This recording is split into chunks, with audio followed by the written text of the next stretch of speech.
ولا تكونوا كالتي نقضت غزلها من بعد قوة أنكاثا তোমরা ওই নারীদের মতো হইও না যে নারী সারাদিন কষ্ট করে সুতাকে শক্ত করলো, মজবুত করলো, আর সন্ধ্যাবেলা রাত্রিবেলা ওই সুতাকে কেটে কেটে নষ্ট করে দিল। তোমরা তোমাদের আমলকে ওই নারীর মতো নষ্ট করে দিও। মধ্যে একটা উন্মাদ নারী ছিল। ওই উন্মাদ নারী সারাদিন কষ্ট করে করে রশিকে ফাঁকাই দেন, একটার সাথে আরেকটা লাগাই দেন, একটার সাথে আরেকটা লাগাই দেন, লাগাই লাগাই এই রশিটাকে অনেক মজবুত করতেন, শক্তিশালী করতেন, ফাঁকাই দেন, যেটা কেউ নষ্ট করতে পারবে না, এরকম শক্তিশালী করতেন, টানি ছিঁড়তে পারবে না। ওই রাতের বেলা এই নারী এই সারাদিন কষ্ট করে যে রশিটাকে মজবুত করেছেন, শক্তিশালী করেছেন, ওই রশিটাকে রাত্রেবেলা কেটে কেটে এটাকে নষ্ট করে ফেলতেন। প্রতিদিন এরকমভাবে রশিটাকে মজবুত করতেন আর রাতের বেলা কেটে ফেলতেন। তা আল্লাহ তাআলা বলেন, তোমরা ওই নারীর মতো হইও না। অর্থাৎ তোমাদের রমজান মাসে যে ইবাদতটা তোমরা করেছ, রোজা রেখেছ, তারাবির নামাজ পড়েছ, কোরআন তেলাওয়াত করেছ, জিকির আজকার করেছ, এবং তোমার অতীতের জীবনে যত নেক আমল করেছ, এমন কোনো কাজ করে ফেলো না যে কাজের কারণে তোমার অতীতের আমলগুলা নষ্ট হয়ে যায়। যেরকমভাবে উন্মাদ নারী তার পরিশ্রম কষ্ট করে যে সুতাটাকে শক্ত করতেন, মজবুত করতেন, রাতের বেলা কেটে দিতেন, ওরকমভাবে তোমাদের আমলকে নষ্ট করো না।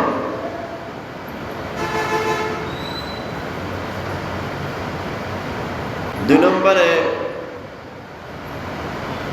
হেদায়েতের বিনিময়ে পথভ্রষ্টতাকে তোমরা খরিদ করিও না। আল্লাহ তাআলা তোমাকে হেদায়েত দিয়েছেন, তুমি ঈমানদার, মুত্তাকি, পরহেজগার, তুমি অনেক বেশি ইবাদত করেছ, রমজানে ইবাদত করেছ, এবং তোমার অতীত জীবনে অনেক বেশি ইবাদত করেছ। আর এই আমলগুলোকে, ইবাদতগুলোকে আল্লাহ তাআলা তোমাকে যে ঈমান দিয়েছেন, ওই ঈমানকে নষ্ট করে তুমি তোমার ইবাদতকে, তুমি তোমার হেদায়েত থেকে ফিসপা হয়েও না, হেদায়েত থেকে দূরে সরে যাও না, পথভ্রষ্টতাকে ক্রয় করে নিও না। আল্লাহ তাআলা কোরআনে সূরা বাকারার মধ্যে বলেন, উলাইকাল্লাযীনা ইশতারাউ দালালাতা বিল হুদা। এরাই হলো তারা যারা হেদায়েতের পরিবর্তে গুমরাহিকে খরিদ করে, পথভ্রষ্টতাকে খরিদ করে। আল্লাহ তাআলা ঈমান দিয়েছেন, আর ওই ঈমানকে, আমলকে ভ্রষ্টতাকে খরিদ করার কারণে সেরকমভাবে নষ্ট করে দেয়। কোরআনে আল্লাহ তাআলা এ ব্যাপারে একটি আয়াত নাযিল করেন, ওয়াতলু আলাইহিম নাবা'আল্লাযী আতাইনাহু আয়াতিনা ফানসালাখা মিনহা ফাআতবা'আহু আশ-শাইতানু ফাকানা মিনাল গাওয়িন। হে নবী, আপনি তাদেরকে ওই ব্যক্তির ঘটনা শোনান, ওই ব্যক্তির ঘটনা তেলাওয়াত করে শোনায়া দেন। আতাইনাহু আয়াতিনা, আমি যাকে আমার নিদর্শন সমূহ দান করেছিলাম, ফানসালাখা মিনহা, সে তাকে বর্জন করেছিল, নষ্ট করে দিয়েছিল, তার থেকে দূরে ছিল। ফাআতবা'আহু আশ-শাইতান, অতঃপর শয়তান তার পিছু লেগেছে। ফাকানা মিনাল গাওয়িন, অতঃপর তাকে পথভ্রষ্ট করে দিয়েছে। ওয়ালাউ শি'না লারাফা'নাহু বিহা ওয়ালাকিন্নাহু আখলাদা ইলাল আরদি ওয়াত্তাবা'a হাওয়া। আল্লাহ তাআলা বলেন, আমি যদি চাইতাম তাহলে তাকে এই নিদর্শন দ্বারা অনেক উঁচু মাকাম, উঁচু মর্যাদা আমি তাকে দান করতাম, অনেক উপরে উঠিয়ে দিতাম।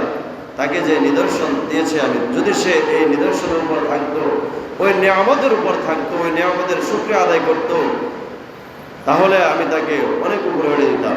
ওয়ালাকিন্নাহু আখলাদা ইলাল আরদি ওয়াত্তাবা'a হাওয়া, এবং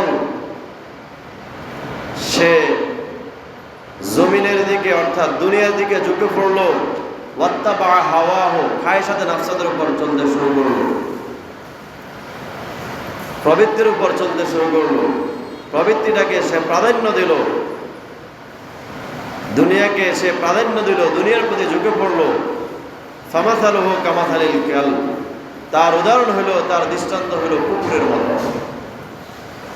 ইন তাহমিল আলাইহি ইয়ালহাস আও তাতরুকহু ইয়ালহাস, ওই রকম কুকুরের মতো, যে কুকুরের শরীরের মধ্যে, ফিটের মধ্যে বোঝা চাপাই দিলে জিহ্বা বাহির করে হাঁপাইতে থাকে, অথবা আপন অবস্থায় ছেড়ে দিলে এরকমভাবে জিহ্বা বার করে হাঁপাইতে থাকে, তার দৃষ্টান্ত, ওই ব্যক্তির দৃষ্টান্ত হলো এই ধরনের কুকুরের মতো। যালিকা মাসালুল কওমিল লাযীনা কাযযাবু বিআয়াতিনা, এটা ওই জাতের উদাহরণ, এটা ওই কওমের দৃষ্টান্ত যারা আমার আয়াতসমূহকে মিথ্যা প্রতিপন্ন করে, অস্বীকার করে, আমার নিয়ামতকে অস্বীকার করে। ফাকুসুসিল কসাস লাআল্লাহুম ইয়াতাফাক্কারুন, হে নবী আপনি তাদেরকে এই ধরনের ঘটনাগুলা বর্ণনা করে শোনান। লাআল্লাহুম ইয়াতাফাক্কারুন, যাতে করে আপনার ওই উম্মত, আপনার ওই মুসলমান ইমানদার ব্যক্তিরা চিন্তা ফিকির করতে পারে, এই ধরনের ঘটনাগুলো শুনে তারা যেন এর থেকে সবক নিতে পারে, সবক হাসিল করতে পারে। এই ধরনের ঘটনাগুলো আপনি তাদেরকে পড়ে পড়ে শোনান।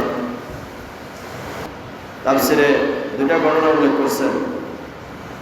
একটা ঘটনা হলো, বনী ইসরায়েলের বাসস নামে এক ব্যক্তি ছিল, আল্লাহ তাআলার প্রিয় বান্দা ছিল, খাঁটি বান্দা ছিল। আল্লাহ তাআলা তার জন্য 3টা দোয়া কবুল করার ওয়াদা দিয়েছিলেন। 3টা দোয়া আল্লাহ তাআলা তার কবুল করবেন। তার স্ত্রী কুৎসিত ছিল, বিশ্রী ছিল, দেখতে সুন্দর নয়।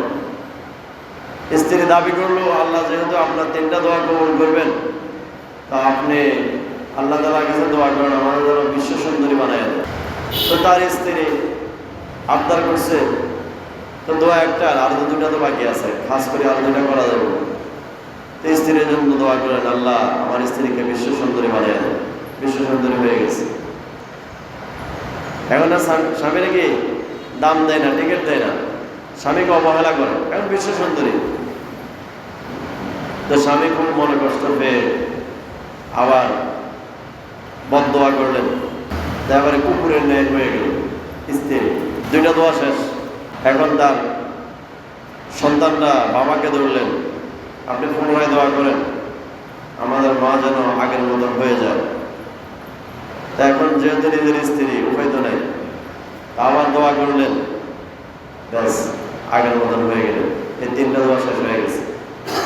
এই 3টা দোয়াকে তিনি কাজে লাগাইতে পারতেন। এই দুনিয়া না চাই, যদি আখিরাত চাইতেন, নিজের জন্য, সন্তানের জন্য, স্ত্রীর জন্য, পাড়া প্রতিবেশীর জন্য, দেশের মানুষের জন্য, সারা পৃথিবীর মুসলমান ইমানদারের জন্য যদি জান্নাত চাইতেন, আল্লাহ তাআলা দোয়া কবুল করে দিতেন।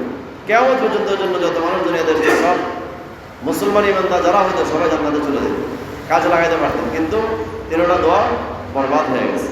স্ত্রীও আগের জায়গায় ফিরে গেছে, দোয়া 3টাও বরবাদ হয়ে গেছে।